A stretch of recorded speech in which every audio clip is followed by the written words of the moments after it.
সরকারকে বারবার বলছি এইসব আত্মঘাতী সিদ্ধান্ত আপনারা নেবেন না। এটা হলে অসুবিধা হবে হচ্ছে, সবচেয়ে বড় যেটা সমস্যা হবে সেটা হচ্ছে নারী পুরুষ যে সমঝোতা, এটা বাংলাদেশে কায়েম করতে চাচ্ছে। এটা হচ্ছে একদম মার্কিন আগ্রাসন বাংলাদেশে কায়েম করতে চাচ্ছে। ডক্টর মোহাম্মদ ইউনূসকে বারবার বলা হয়েছে, আবারও বলছি, বারবার বলছি, কোনো আত্মঘাতী সিদ্ধান্ত নেবেন না।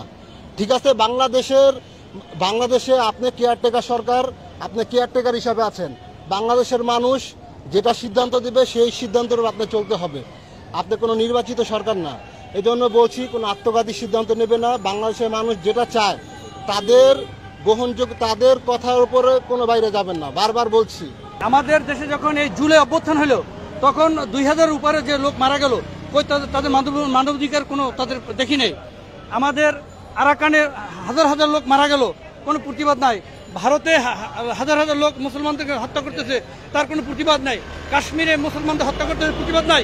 গাজায় আমাদের লক্ষ লক্ষ মা বোনদেরকে হত্যা করতেছে, শিশু থেকে সকল মা বোনকে বিভৎস করতেছে, কোনো মানবাধিকার তাদের কোনো এই ভূমিকা নাই। আজকে বাংলাদেশে তারা আজকে ইসলামের দুশ্মন হিসাবে তারা আজকে বাংলাদেশকে একটা মানবাধিকার নামে তারা একটা সংগঠন দাঁড় করতেছে।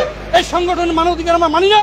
আর যদি করতে হয়, ইউনূস সরকারকে বাংলাদেশের ওলামায়ে কেরাম আছে যারা ইসলামী হকপন্থী, তাদের সাথে বসে তাদের সাথে আলোচনা করে যেভাবে ভালো হয় দেশ ও ইসলামের সাথে সব করতে হবে।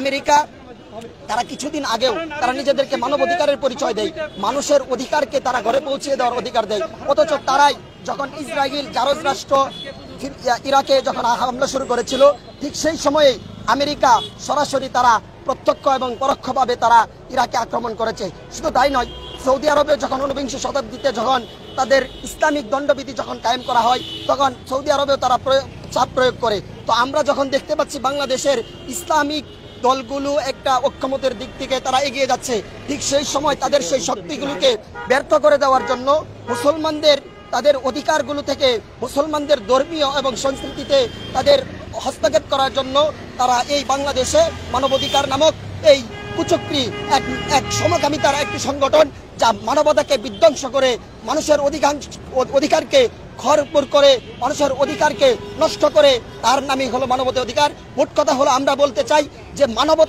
মানবাধিকার নামই হলো এর পিছনে এক মহান ষড়যন্ত্র এবং চক্রান্ত লুকিয়ে রয়েছে, যার থেকে দেশ এবং মানুষকে মুক্ত এবং সচেতন থাকা দরকার। ধন্যবাদ।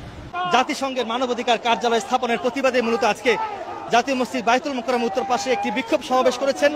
বিক্ষোভ সমাবেশ শেষে হেফাজতে ইসলাম বিক্ষোভ মিছিল বের করেছেন।